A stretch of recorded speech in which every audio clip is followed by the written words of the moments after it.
മുള്ളങ്കി തോരൻ കഴിച്ചിട്ടുണ്ടോ? നമ്മൾ മിക്കവരും അധികം യൂസ് ചെയ്യാത്ത ഒരു low calorie high fibre content ഉള്ള ഒരു വെജിറ്റബിൾ ആണിത്. ഡയബറ്റിക് പേഷ്യൻസിനും വെയിറ്റ് ലോസ് ചെയ്യുന്നവർക്കും പറ്റിയ ഒരു വെജിറ്റബിൾ ആണ്. ഇത് ടേസ്റ്റി ആയിട്ട് എങ്ങനെ ഉണ്ടാക്കിയെടുക്കാമെന്ന് നോക്കാം. ഇതിനായിട്ട് ഞാനിവിടെ 2 മുള്ളങ്കി തൊലിയൊക്കെ കളഞ്ഞ് നന്നായിട്ട് കഴുകിയെടുത്തിട്ടുണ്ട്. ഇത് ഞാൻ ചോപ്പറിലിട്ട് നല്ല പൊടിയായിട്ട് അരിഞ്ഞെടുത്തിട്ടുണ്ട്. കടായി ചൂടാവുമ്പോൾ വെറും കുറച്ച് മാത്രം എണ്ണ ഒഴിച്ചു കൊടുക്കാം.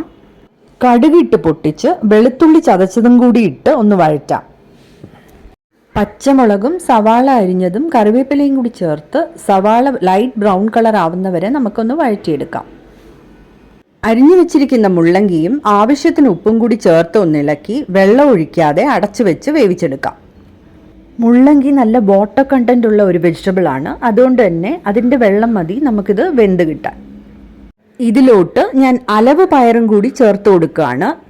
ഇത് ഞാൻ തനിയെ ഉപ്പിട്ട് വേവിച്ചെടുത്തതാണ്. ഇതും കൂടി ഇതിലോട്ട് ചേർത്ത് കൊടുക്കാം. പയർ വേവിച്ചെടുക്കുമ്പോൾ വെന്ത് കുഴയാതെ ശ്രദ്ധിച്ചാൽ മതി.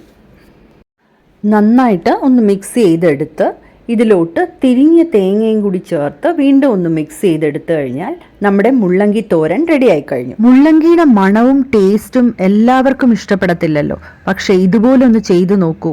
എല്ലാവരും തീർച്ചയായിട്ടും ഇഷ്ടപ്പെടും. ഇത് ചെയ്തു നോക്കി ഇഷ്ടമാവുകയാണെങ്കിൽ ലൈക്ക്, ഷെയർ ആൻഡ് സബ്സ്ക്രൈബ് ചെയ്ത് സപ്പോർട്ട് ചെയ്യണേ. Thanks for watching. ബൈ.